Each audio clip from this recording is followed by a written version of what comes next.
ದರೋಡೆ ಪ್ರಕರಣವೊಂದರ ಆರೋಪಿಯನ್ನ ಕೇಸ್ನಿಂದ ನಿನ್ನ ಹೆಸರು ತೆಗೆಸುತ್ತೇವೆ ಎಂದು ಇಬ್ಬರು ವಂಚನೆ ಮಾಡಿದ ಘಟನೆ ಸುರತ್ಕಲ್ ಪೊಲೀಸ್ ಠಾಣಾ ವ್ಯಾಪ್ತಿಯಲ್ಲಿ ನಡೆದಿದೆ.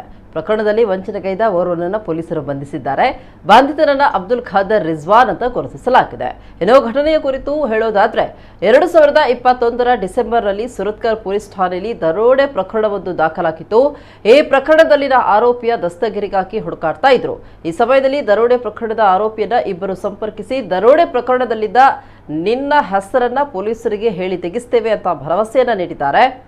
ಅದರಂತೆ ಆತನಿಂದ ಕಂತಾಗಿ ಒಟ್ಟು 2,95,000 ರೂಪಾಯಿ ವಸೂಲಿ ಮಾಡಿದ್ದಾರೆ.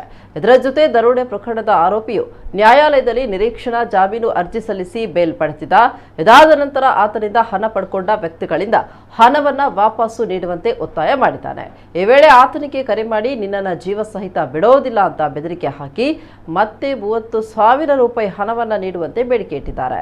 ಈ ವೇಳೆ ಹಣ ಕಳ್ಕೊಂಡ ವ್ಯಕ್ತಿ ಮಂಗಳೂರು ದಕ್ಷಿಣ ಪೊಲೀಸ್ ಠಾಣೆಯಲ್ಲಿ ದೂರು ನೀಡಿದಂತೆ ಪ್ರಕರಣ ದಾಖಲಾಗಿದೆ. ಪ್ರಕರಣದಲ್ಲಿ ಹಣ ವಂಚನೆ ಮಾಡಿದ ಅಬ್ದುಲ್ ಖಾದರ್ ರಿಜ್ವಾನ್ ಎಂಬಾತನನ್ನ ಇದೀಗ ಮಂಗಳೂರು ಪೊಲೀಸರು ವಶಕ್ಕೆ ಪಡ್ಕೊಂಡು ವಿಚಾರಣೆ ನಡೆಸ್ತಾ ಇದ್ದಾರೆ.